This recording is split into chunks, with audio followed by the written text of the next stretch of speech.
If you've been living under a rock or just emerged from a decades-long coma, let me introduce you to Adolf Hitler, arguably the most infamous figure of the 20th century. Born in 1889, this Austrian-born rabble-rouser climbed the ladder to become Germany's dictator from 1933 until he supposedly did the world a favor and offed himself in 1945. But what if his story didn't end there?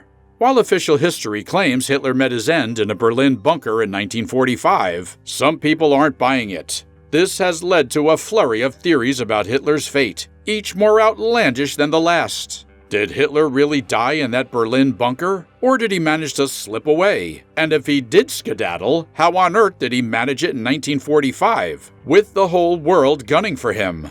Then there are those who propose even more far-fetched scenarios. Could Hitler have somehow made it to South America? Did he find refuge on another continent entirely? Or did his escape plan extend beyond the boundaries of Mother Earth? Just how far would a defeated dictator go to save his own skin? Well, I guess you're in luck, because we're about to dive into those theories and see if there's any truth to them. Let's start with perhaps the coolest, pun intended, theory of them all: Hitler's great Antarctic adventure. After all, what better place for the world's most wanted man than a continent where penguins outnumber people?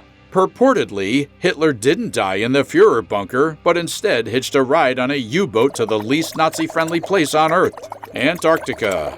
This idea claims Hitler was smuggled to a secret Nazi fortress hidden deep within the Antarctic wastelands, and that this frosty hideout was later blown to smithereens by the British and Americans in a joint effort in the 1950s, because if there's one thing the Antarctic needs, it's more melting ice. Now let's consider a few minor details, like the fact that a U-boat probably couldn't make the trip to Antarctica without running out of fuel, food, and patience. Not to mention, Germany never actually had any bases established there. Just imagine Hitler, the man who wanted to rule Europe, shivering away in an igloo in the middle of nowhere, probably wondering where it all went wrong. But if Hitler didn't end up as a frozen Führer, where else could he have gone? What if he traded ice for sunshine? How far would he go to hide his identity? According to author Simone Renee Guerrero-Diaz, who clearly missed her calling as a fiction writer, Hitler hopped on the SS escape plan, aka U-boat, and sailed off to Argentina and settled in Paraguay. Then, our fugitive Führer decided to go incognito as Adolf Leipzig. Yep, he kept the name Adolf. Point to note, when you're hiding from the entire world, why not keep the most recognizable part of your name? Hitler didn't just go to South America for the great weather and tango lessons. No, he was on a treasure hunt. And who provided the map? I'll tell you for free: the Vatican. Guerrero-Diaz spent 2 years researching this theory. 2 years! That's longer than some of Hitler's military campaigns. And what did respected historian Guy Walters call this theory? 2,000% rubbish.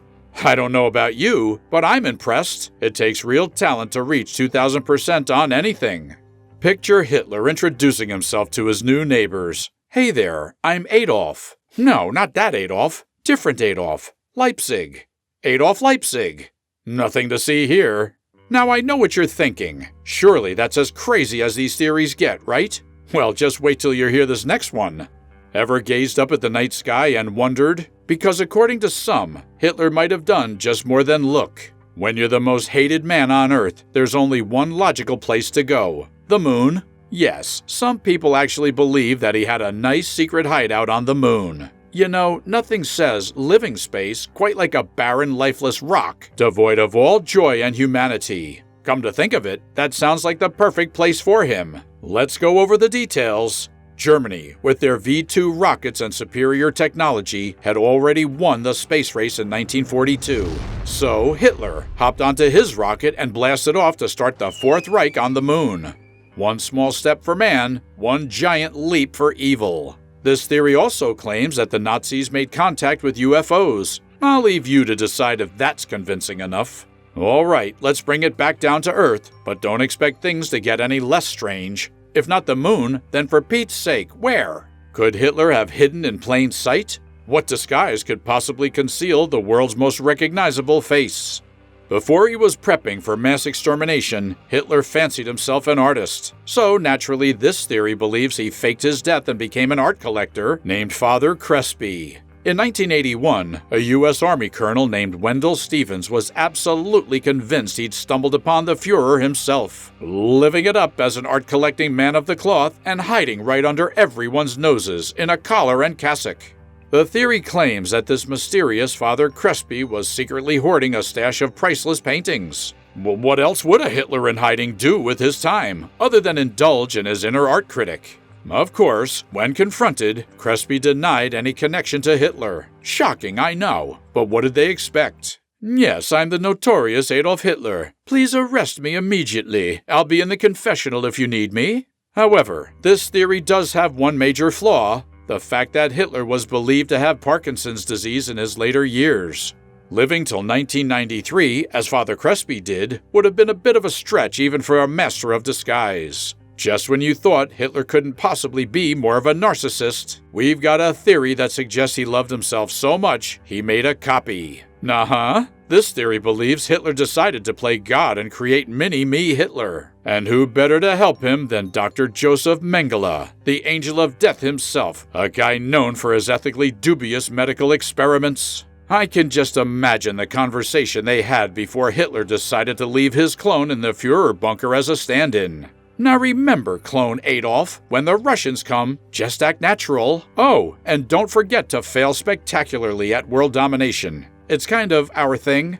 Of course, this idea conveniently explains why Hitler's charred remains were never found. Obviously, the simplest explanation isn't that fire is really good at destroying evidence. It must be because the real Hitler was in South America while his clone took one for the team.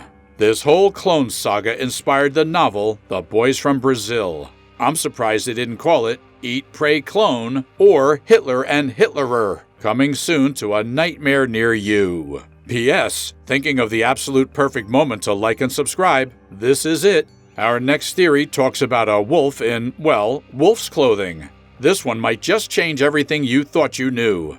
According to Greg Hallett's delightfully titled book, Hitler was a British agent. Yes, he wasn't actually German at all, but a full-blooded Englishman. The theory claims Hitler was born in the UK and trained at the British military Psych Ops War School in Devon. And it gets even better. Hallett insists that Hitler was brainwashed by the Illuminati, who worked part-time as the British government while he was busy, hanging out with a lot of men. I suppose even top-secret agents need to keep up appearances, even if it means cozying up to the enemy for some cover story action.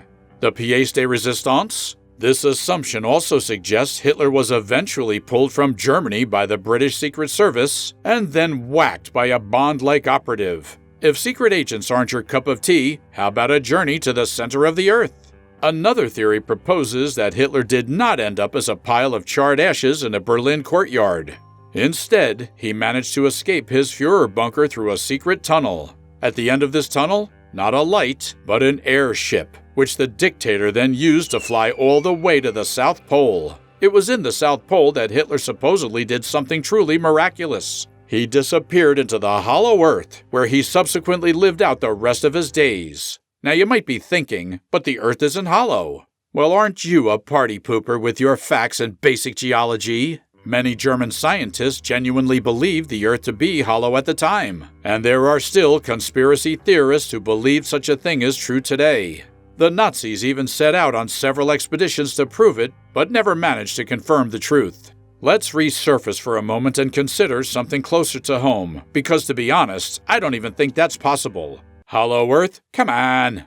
If Hitler really escaped, maybe he was successful because he had an alibi, so who might have lent a helping hand? This particularly elaborate theory suggests that Adolf Hitler managed to board a plane before the Russians descended on Berlin. Joining his buddy, Francisco Franco, Hitler arrived at Madrid airport with no luggage. Turns out, when you're fleeing the collapse of your evil empire, you pack light. Toothbrush? Check.